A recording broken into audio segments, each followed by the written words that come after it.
Live, local, late breaking. This is KMAX News at 6. If she had been removed from Ms. Almaraz's home, Ms. Almaraz couldn't have killed her. And now a whistleblower lawsuit has been filed in connection to the death of the 2-year-old found dead in her caretaker's basement last year. Good evening. I'm Julie Musgrave. I'm Brian Mudd. The man filing that lawsuit is Shane Lance. He was the caseworker in charge of 2-year-old Leah Marie Aguirre's case. And Lance says he warned CPS that Leah was at risk and recommended that she be removed from the home immediately. But he says nothing happened. Our Ashley Hinson joins us now with more.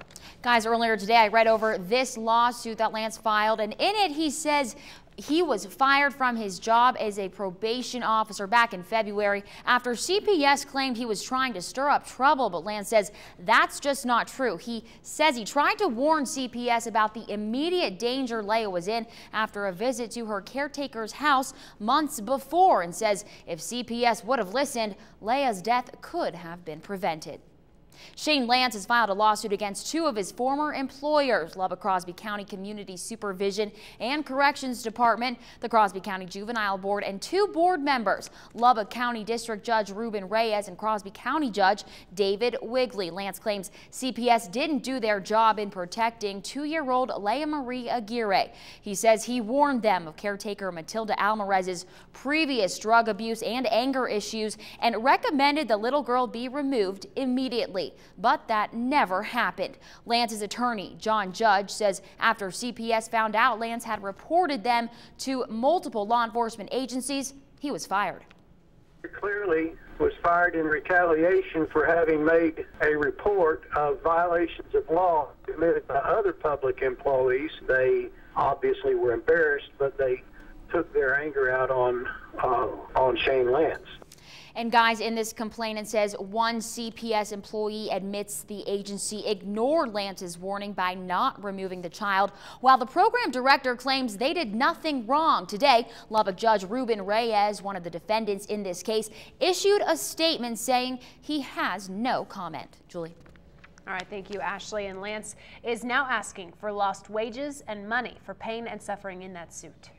And breaking news at this hour, 2 of the 3 Lubbock City workers suspected of stealing copper and brass have now been fired. A 3rd remains suspended while investigation continues. Romaldo Guerrero, Juan Carlos Sanchez, and Jesus Martinez Flores face first-degree felony charges for stealing that copper and brass, these fittings from city water meters, all to resell for money. Well, just 2 weeks after Lubbock ISD Superintendent Karen Garza announced her resignation, the district's chief academic officer announces she too is stepping down. Dr. Kelly Trelica says she is retiring after 35 years in public education. She joined LISD back in 2009 after Dr. Garza was hired. Right now, Trelica supervises the schools and all academic services. A Lubbock man tells us he's frustrated because he has a car with no title. Terrence Govers says he traded in his old car for a Yukon at Lubbock's Amigos Auto Sales at 38th and Q. He was promised the title to that car 2 days later. When he showed up at the business to pick up the title, the store was closed with a note on the door saying they'd be back in a week, which of course never happened. Now, more than a year later, Govers stuck with a car with no tags or no title. He told me Monday he would have my tags and everything for me. I was thinking, well, cool. You know, I see all my stuff was legit. Everything on my car was ready to go. When I traded in for him, came back Monday, he was gone. Mr. Govers says he also called the bank about getting a title, but would have to pay to get it as the previous owner still owes money on the car. Repair crews continue working on the shaky stadium lights over at Jones AT&T Stadium tonight. High winds Thursday forced tech to shut down streets and evacuate some buildings out of fear those lights would fall down. Athletic offices remained evacuated for some time today as well. Cranes were used to repair the top light in order to take it off.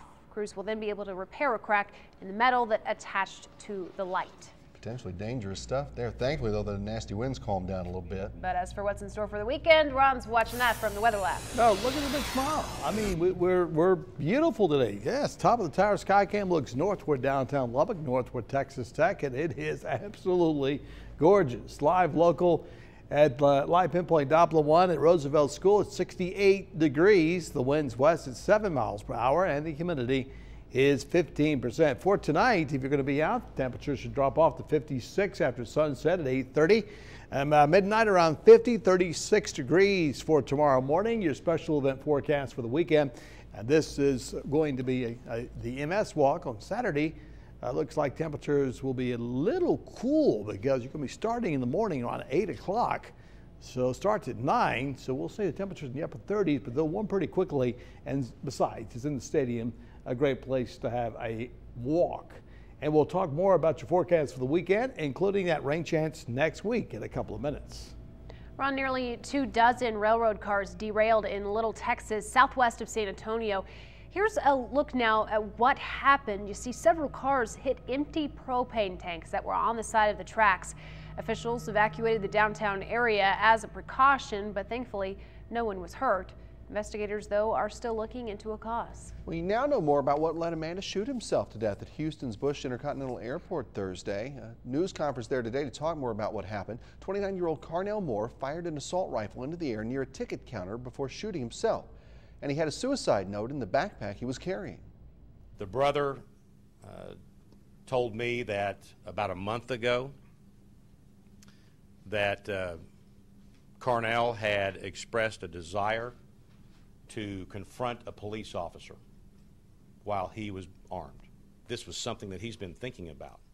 And I think he just got to the point in his life where he decided he was going to put the plan together and execute the plan, and that's exactly what he did.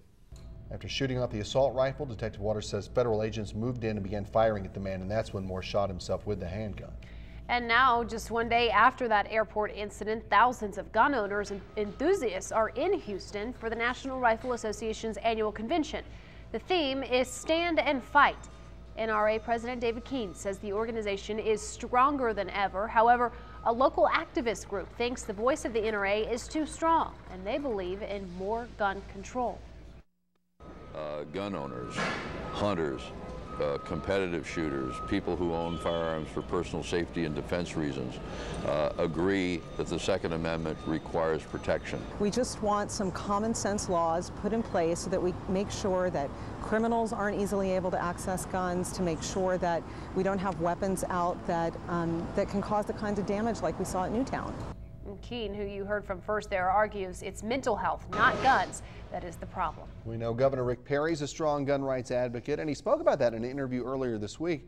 Mr. Perry saying assault weapons are critical for personal protection from criminals and even critical for shooting wild game. And he calls the recently defeated background check bill an ineffective waste of time.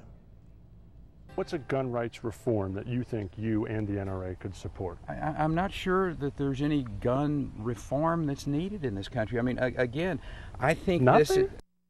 Well, the governor is now enticing gun makers who may be fleeing new restrictions in other states to come here to Texas.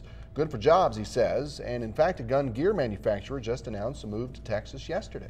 The woman who made a career of balancing politics and family during the Bush administration was in town today at the Lubbock Women's Club. Karen Hughes served as counselor and ambassador for President George W. Bush. She famously left the White House, saying she needed to get her family back to Texas. Today, she sat down with KMAC to shed some light on the tough decision that was and gave her secrets to knowing what's right for you.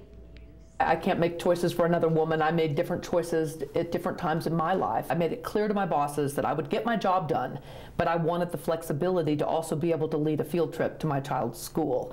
Ms. Hughes also talked about her tough love stance on readjusting the Republican Party's image. She says the GOP needs to set a more respectful tone and reclaim the position as a party of opportunity, not exclusivity. Well, there's more to come on KMAC News at 6. It's prom season, of course. You know the party just wouldn't be right unless we send a special shout out to some great kids who got a party of their own today. Come back for this one. You're watching KMAC News, live, local, late breaking.